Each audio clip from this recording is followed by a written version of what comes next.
But up first, we are closely tracking the winter weather headed to the Houston area this weekend.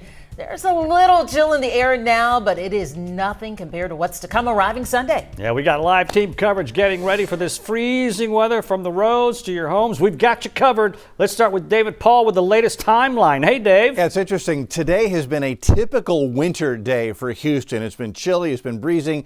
We've had temps in the 50s. That's been cold enough for us. It's beautiful outside right now. 52 at Bush Continental Airport. Breezy north wind at 10 miles an hour. It's been gusting 15 to 20 off and on. And in Galveston, winds northwest at 21. I've seen gusts to 30 during the day. You're at 54. Sunny skies, a few high clouds up there, but it's beautiful down in Galveston. And we'll be nice and chilly tonight. Temperatures will drop through the 50s, into the 40s, into the upper 30s. By the time we're heading on off to bed tonight, I don't expect much of a freeze tonight. Maybe just flirting with freezing in our northern counties tonight. But as far as the timeline, take a look. The next 3 days. Tomorrow, 36 in the morning, 62 in the afternoon. Beautiful Saturday for tailgating with the Texans. Sunday, that Arctic front arrives. Temps are going to fall from the 40s into the 30s, and we'll hover in the mid-30s in the afternoon on Sunday. And then it's Sunday night into Monday that we could see a little frozen mix here in Houston. What I'll do is go over in detail how that frozen mix and the timing of it could impact travel from Houston to Austin to Dallas when I see you again in a couple of minutes. That sounds like a plan. Thank you, Dave. Crews are out treating the roads to make sure you're safe if you have to drive during any inclement weather. Sherman Chow is live now with where those crews were dispatched today. Sherman. Yep, they have been up and down 290, putting out stuff to help prevent the formation of ice. We are standing here on the northwest side of town underneath the 610-290 interchange.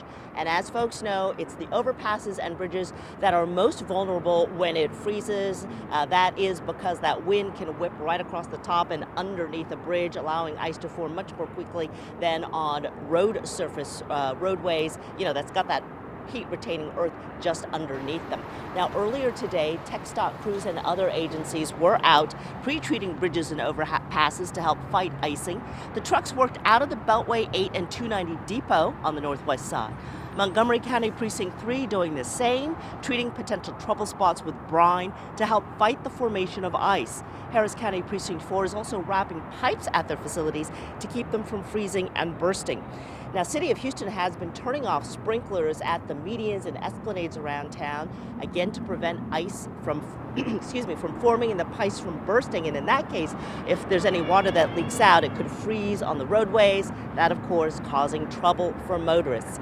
Now, coming up at 6, we're going to show you some of those trouble spots around town that can really sneak up on motorists, even when you think the ice is gone and the rest of the cars are flowing great along the highways. These trouble spots can sneak up on you. We're going to show you about that problem coming up at 6. Good to be forewarned. Back to you. All right, keeping everybody safe. Thank you so much, Sherman Chow. Houston leaders aren't the only ones getting ready for the extreme weather. Leaders in Fort Bend County were also speaking today, warning people there to be weather aware and prepared. Jalissa Garza joins us with their message. Jalissa.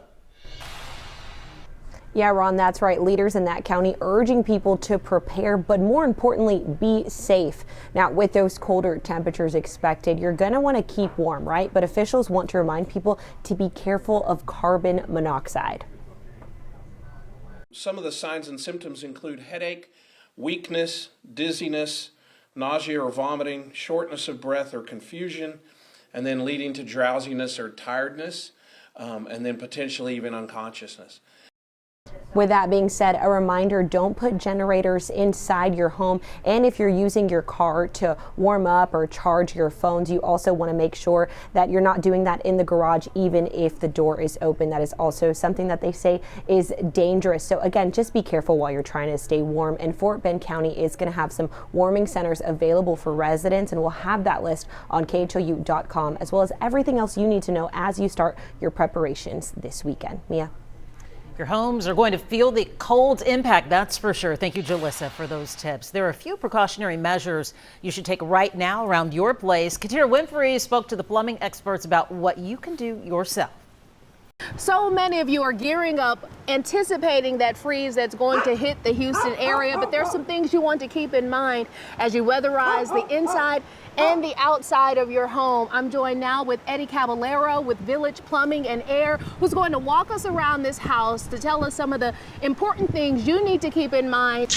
So one of the most important things is if you have water on your pipes, you want to make sure that those pipes are protected from the cold weather, from the wind, rain, if it rains too. If a pipe gets wet and freezes, it's just going to turn to ice. Now, when you're talking about the pipes, are you talking about the water hoses? Are you talking about all of the different exterior pieces that are at your house? So the main thing that you want to protect is going to be the water pipes. The drain pipes don't really matter because they don't have water pressure on them, but the water pipes have constant pressure. You can get something like this that is a cover that will take care of the wind. It'll help protect your faucet on the outside.